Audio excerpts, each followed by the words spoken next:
2019, mechanical engineer William Osmond was trying to figure out how to make use of a common waste product, sawdust. A walk in the park left him thinking, people eat plants all the time, so why not eat trees? Osmond decided to use sawdust as a cheap alternative for a food ingredient.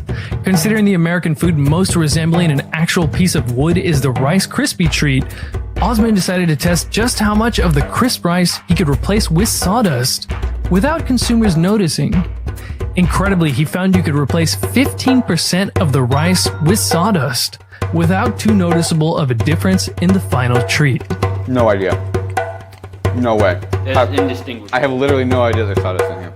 That's amazing. Osmond's switcheroo was very clever, but pales in comparison to the gigantic switcheroo pulled on our global food supply over the past 100 years that would lead to today's people switching out a very common type of food that we had eaten for thousands of years in favor of something edible but foreign to the human diet and, as I'll argue here, maybe even toxic: vegetable oil. Mazola corn oil, Crisco oil, vegetable corn and sunflower oil. Low-cost vegetable oil is in everything from packaged foods to restaurants and kitchens across the world. Vegetable oil. canola oil, Vegetable oil. Canola oil. As consumption of vegetable oils exploded, rates of obesity and diabetes happened to explode with it. To understand why some doctors and scientists are saying vegetable oils make us fat and diseased, we need to take a look at some history, why some animals live longer than others, some tapes hidden in a basement, how vegetable oils are actually made, and what happens in your body when you eat them. Let's start in 1829. Thanks to new machinery, it became practical to make use of the leftover garbage from cotton production, cotton seeds. The oil extracted from cottonseed could be used as fuel for lamps or lubricant for machinery. In the early 1880s, Thomas Hudnut invented a mechanical way to extract oil from corn germ. Up until then, corn germ was a byproduct that corn refiners threw away. In 1898, corn oil started to be used as commercial cooking oil, and in 1902, the Hudnut mills were selling 36 million gallons of corn oil per year. In 1911, the soap maker Procter & Gamble came out with a new product, crystallized cottonseed oil. Crisco looked a lot like the common cooking fat, lard. Before 1900 or so, everyone used virtually 100% animal fats to cook. But Procter & Gamble figured their newer, cheaper product Crisco looked a lot like lard, so why not get people to eat Crisco instead? They launched a massive marketing campaign presenting their cottonseed oil product as the newer and cleaner cooking fat that made cheap, better-tasting foods. In 1911, Procter & Gamble spent about $5 million worth of today's money to advertise Crisco, and it became popular immediately. Just the next year, in 1912, sales of Crisco amounted to £2,600,000. That same year, in 1912, James B. Herrick published a paper on what is thought to be the first heart attack accurately described in a medical journal. You see, heart disease was actually a very rare condition before the 1900s or so. Crisco continued to ramp up their advertising, and in 1916, Crisco sales had reached £60 million. When the heart stops beating, death is not in fact instantaneous. In 1924, heart disease was rising, and the American Heart Association, the AHA, was founded but remained quite small and poorly funded for quite a while. In 1945, soybean oil reached 1.3 billion pounds produced, overtaking cottonseed oil as the leading edible oil in the United States. In 1948, the American Heart Association finally got its big break when Procter & Gamble, the makers of Crisco, designated the AHA to receive the $1.7 million from Procter & Gamble's radio contest. And as the American Heart Association's own history book reads, it says, and overnight, millions poured into our coffers. Heart disease was still on the rise, and in 1955, President Dwight Eisenhower had a heart attack, and the public was painfully aware of just how big a deal heart disease was.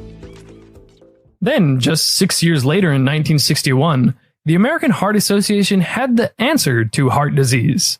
The AHA recommended everyone to replace saturated fats like those found in animal fat with the polyunsaturated fats like those found in vegetable oils to prevent heart attack and stroke. It's 94% unsaturated. No oil is lower.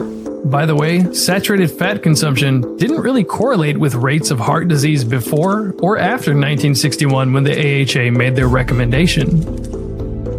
And remember, we ate close to 0 grams of polyunsaturated fat-rich vegetable oils before 1900 when heart disease was rare. Okay, so we went from 0 in 1865 to 80 grams a day. Now let me just say, this is an infinite increase in vegetable oil consumption. That makes this the single greatest change to nutrition in all of history. I don't think anything else can even begin to compare. A third of our diet is coming out of factories that make these oils. Just like all these odd corn oil ads wanted us to do, we added huge amounts of polyunsaturated fat to our diet. And today, edible oil is now a $100 billion industry. So, is this massive increase in polyunsaturated fat-rich vegetable oil actually bad or just benign? You can find various anecdotes here and there of people clearing up ailments as bad as arthritis or irritable bowel syndrome and losing plenty of weight by removing vegetable oils from their diet. Molecular biologist Brad Marshall even came up with a croissant diet where he totally removed vegetable oils from his diet and lost plenty of stubborn weight while eating croissants. Even Dr. Kate Shanahan, nutritionist for the LA Lakers, removed vegetable oils from their diet plan. But these are just anecdotes, so let's move on. As mentioned, vegetable oil consumption happens to correlate with diabetes and obesity. But again, we can't get too excited, this is just a correlation. Next, it's well known that the size of an animal relates to how long it will live. The larger an animal, the longer it lives. But there are plenty of outliers. For example, humans can live over 100 years, but based on the size of humans, we should expect a 70-kilogram human to live only 26 years. Also, the 35-gram naked mole rat lives about 5 times longer than we should expect from its size. Then, researchers found another way to predict lifespan that accounts for some of these outliers like humans and the naked mole rat. They found that if the cells of the animals are made up more of the fats that are hard to oxidize or break down, they live longer. If the fats in their cells are easy to oxidize, they don't live as long. And these vegetable oils we're eating are mainly comprised of polyunsaturated fat, which is very easy to oxidize. Unfortunately for us, a 2015 review in the American Society for Nutrition found that the key polyunsaturated fat in vegetable oils, an omega-6 fat called linoleic acid, accumulates and sits in our bodies the more we eat it. The percentage of this linoleic acid in people's fat cells has nearly doubled from a bit under 10% in 1960 to around 20% in 2005. But remember, we were already eating plenty of vegetable oil by 1955. The next thing I'm going to show you, I searched for 3 years. Do you know what I wanted to know? What was the omega-6 fat in anybody's adipose who was on an ancestral diet? As Dr. Chris Kenobi discovered, these Pacific Islanders who were eating a diet unadulterated by vegetable oils, the concentration of polyunsaturated linoleic acid in their bodies was only 3.8%, 5 times less than what people are getting today. 3.8% people. This is where we should be. And this is what keeps you healthy. So, animals that have cells that oxidize easily don't live too long, and we've been eating tons of these easily oxidizing oils. But what data do we have on humans, vegetable oils, and lifespan? Says Dr. France, I've heard the possibility that there might be some very interesting data in your father's basement. This is cardiologist Robert France on an episode of Malcolm Gladwell's revisionist history titled The Basement Tapes, concerning Robert France's father, Ivan France. Ivan France chose to devote his life to studying heart disease, specifically to understanding the role of cholesterol and blood lipids in heart attacks. Back in the 1960s, Ivan France conducted a meticulously controlled study that would shed light on what actually happens when people cut out saturated fats and eat polyunsaturated vegetable fats instead. The study, which would be called the Minnesota Coronary Survey, took years to set up, and had more than 9,000 research subjects. Since people were living in institutions, they could control exactly what the people ate. It ran for 5 years, from 1968 to 1973. The patients in France's study would go for their meals in the cafeteria and get one of two trays. They'd look completely identical, but one tray was food cooked with vegetable oil, the other had everything cooked in saturated fat. This was a beautifully organized study. There was lots of money, nothing, no holes were barred to try to do a good job. To this day, it stands as one of the most rigorous diet trials ever conducted. So what does the Minnesota study show? The patients on the vegetable oil diet did end up with lower cholesterol than the people who ate food cooked with animal fats. But the vegetable oil people didn't live longer, which made no sense. They were eating the kind of diet everyone believed should help you live longer. For whatever reason, Ivan Frantz sat on his data for 15 years until he finally published the results in 1989. And his study was all but forgotten for a quarter century. That is, until researcher at the NIH, Christopher Ramsden, tracked down Ivan Frantz's son for the old tapes containing the raw data from this study. The people who were over 65, who had been on the diet for more than a year, the more their cholesterol was lowered, the higher the risk of an adverse outcome. Here, by adverse outcome, he means death. People over 65 were dying faster if they ate a so-called healthy diet. There's no good evidence that reducing saturated fat makes you live longer. The best clinical trials we have reach the opposite conclusion. In Ramsden's paper on the Minnesota Coronary Survey, he essentially says that the reason we assumed vegetable oils are healthy up until now is because researchers weren't completely publishing the actual results of their studies. Let me remind you that vegetable oils are everywhere. In many packaged foods, chips, rice chips, crackers, salad dressings, sauces, biscuits, mixed nuts, granola bars. Most mayonnaises are basically a jar of soybean oil.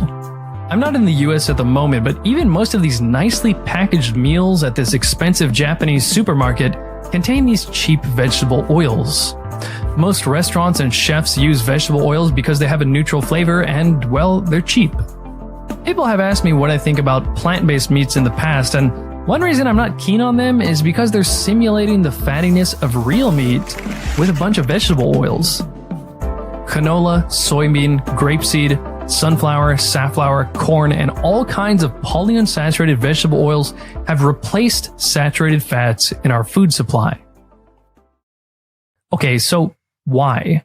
Why specifically would vegetable oils be bad for our health? Well, average Americans today are eating 5 to 6 tablespoons of vegetable oils per day.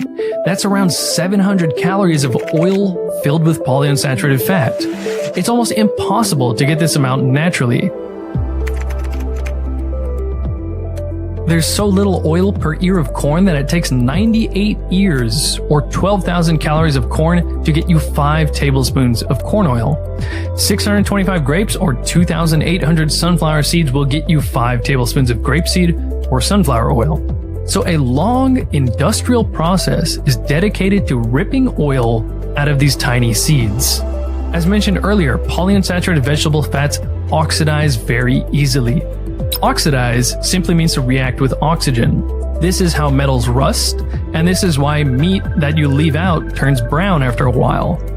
Oxidation changes the structure and properties of fats for the worse.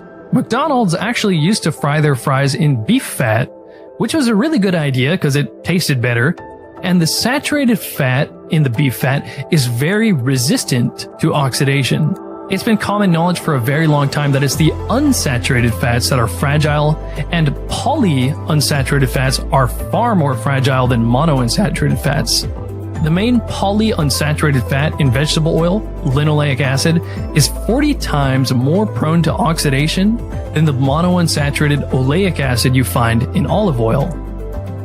This is why your expensive bottle of olive oil is dark green and says to store it in a cool, dark place. Olive oil is mostly monounsaturated fat, but 10% of it is fragile polyunsaturated fat. Since light, exposure to oxygen, and especially heat all speed up oxidation, The olive oil will oxidize faster and worsen the flavor if you don't store it properly. That's because when fats oxidize, they produce oxidation products that give the fat a bad flavor, and these oxidation products are actually toxic. For example, the toxic aldehydes are one of the fat oxidation products. In fact, acetaldehyde is thought to be what makes you feel terrible during a hangover.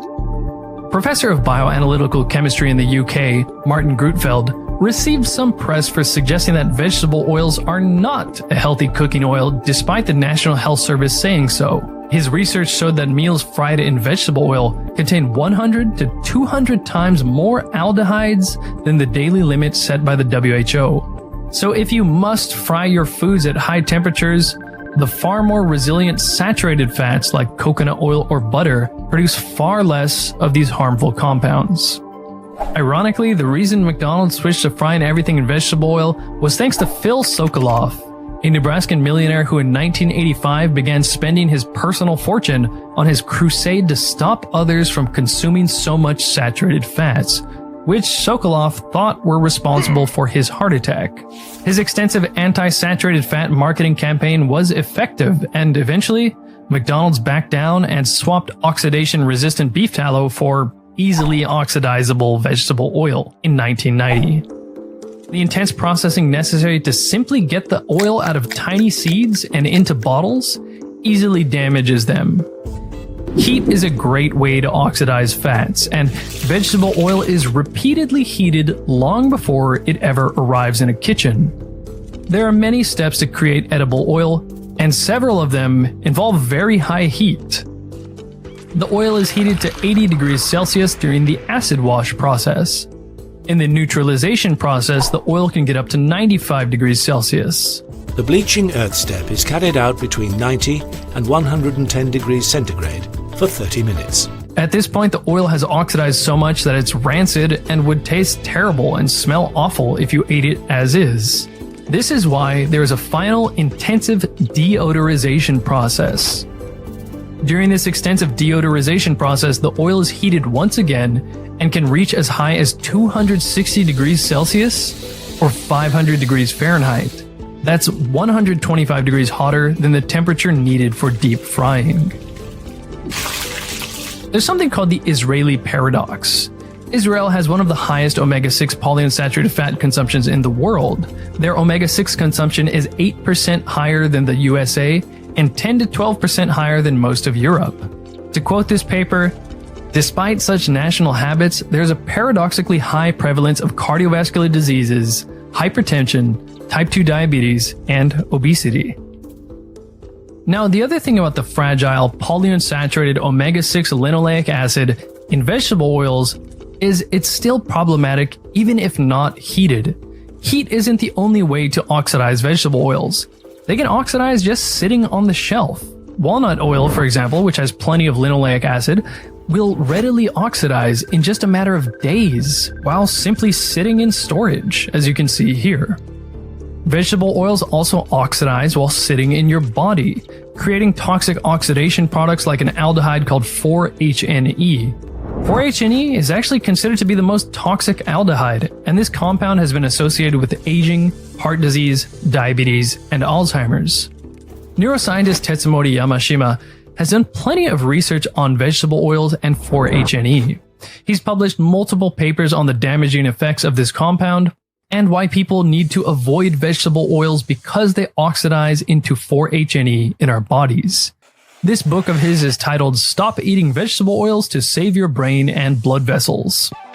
He's even gone as far as to say that the real culprit behind Alzheimer's disease is vegetable oil. Now, that's just the research of one neuroscientist, but other research, like this done at the Lewis Katz School of Medicine at Temple University, found canola oil in the diet to be associated with worsened memory, worsened learning ability, and weight gain in mice. Also, Alzheimer's prevalence happens to correlate with vegetable oil consumption, but again, this is just a correlation. Do you ever feel more tired than you should be, like you're just low on energy and can't concentrate for seemingly no reason, and you're thinking, is it normal to require this much coffee just to muster the energy to function? But what is energy when you're talking about the body? Here's a pop quiz. What do breathing, food, cyanide, and Star Wars all have in common? Midichlorians, the microscopic life forms living in the cells of living things that determine your propensity to use the Force. Actually, no, but midichlorians are obviously based off of mitochondria. Mitochondria are found in nearly all cells in the human body. They are the powerhouse of the cell and the reason you breathe and eat food. Mitochondria use food calories and oxygen to create energy in the form of a compound called ATP. We are incredibly reliant on our mitochondria to smoothly and efficiently produce massive amounts of energy. We need so much energy that if you took all the molecules of ATP you made in a day and put it on the scale, it would weigh as much as you. We make our body weight in ATP every day. If you messed up this energy supply, things would go haywire rapidly. This is how cyanide kills people so quickly. It damages the mitochondria's ability to make energy. Unsurprisingly, some instances of feelings of excessively low energy or fatigue have been linked to poor mitochondria function. Evolutionary biologist Dr. Douglas C. Wallace is arguing here that medicine focuses too much on anatomy and not enough on animation. That is, the energy production necessary to animate the anatomy. Scientists are starting to see that mitochondrial dysfunction may play a central role in the development of many diseases, including heart disease and Alzheimer's. That's not all that surprising because the heart and brain require massive amounts of energy to work properly. It's also well known that the mitochondria are dysfunctional in obesity and diabetes. In fact, the world's most prescribed diabetes drug, metformin, which is one of the few that also helps patients lose weight, acts on the mitochondria. Okay, but where does vegetable oil come into play in all of this? Well, surprise, surprise, vegetable oils can damage the mitochondria. To make this real simple, you can think of the mitochondria's energy production as a conveyor belt at a factory that's pumping out ATP energy.